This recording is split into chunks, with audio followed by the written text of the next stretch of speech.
హిందూపురం ప్రచారం కోసం బాబాయ్ గెలుపు కోసం తను సిద్ధమే అంటున్నారు ఎన్టీఆర్. బాబాయ్ కోసం ఎంతవరకైనా ఎప్పుడైనా సరే సిద్ధమే అని చెప్పేటువంటి జూనియర్ ఎన్టీఆర్ ఇప్పుడు తాజాగా తన కోసం వచ్చినట్టుగా అయితే తెలుస్తోంది. హిందూపురంలో ప్రచారం కోసం నందమూరి బాలకృష్ణకి సంబంధించిన విషయం పట్ల తను ఎంతో ఎక్సైటెడ్గా ఉన్నారట. సో జూనియర్ ఎన్టీఆర్కి బాలకృష్ణకి విభేదాలని, మరి బాలయ్య అసలు ఎన్టీఆర్ని పట్టించుకోరని రకరకాల వాదనలు అయితే ఉన్నాయి.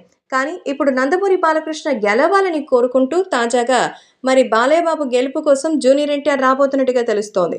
సో అసెంబ్లీ ఎలక్షన్స్కి కేవలం ఒక వారం రోజుల గడువు మాత్రమే ఉంది. ఈ వారం రోజుల్లో స్టార్ క్యాంపెయినర్గా జూనియర్ ఎన్టీఆర్ నిలవాలని అయితే కోరుకుంటున్నారు. అందులో భాగంగా హిందూపురంలో ప్రచారం కోసం జూనియర్ ఎన్టీఆర్ తన బాబాయ్ కోసం రాబోతున్నట్టుగా తెలుస్తోంది. సినిమాలు తప్ప రాజకీయాల గురించి ఇన్ని రోజులు అసలు పట్టించుకొని ఎన్టీఆర్ సరిగ్గా వారం ముందు తెలుగుదేశం పార్టీలో ఎన్టీఆర్ బాబాయ్ కోసం రావడం అనేది ఇది చాలా ఎక్సైటింగ్ అంశం.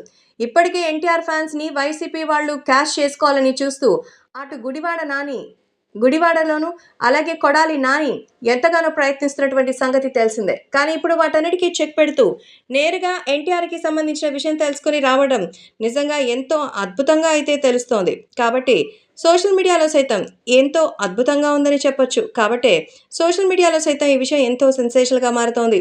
ఏది ఏవైనా అభిమానులు కూడా వీటి గురించి తెలుసుకుని ఎంతగానో ఆనందం వ్యక్తం చేస్తూ జూనియర్ ఎన్టీఆర్ ఓట్లు కూడా ఖచ్చితంగా బాబాయ్కి పడడం తెలుగుదేశానికే ప్లస్ అంటున్నారు.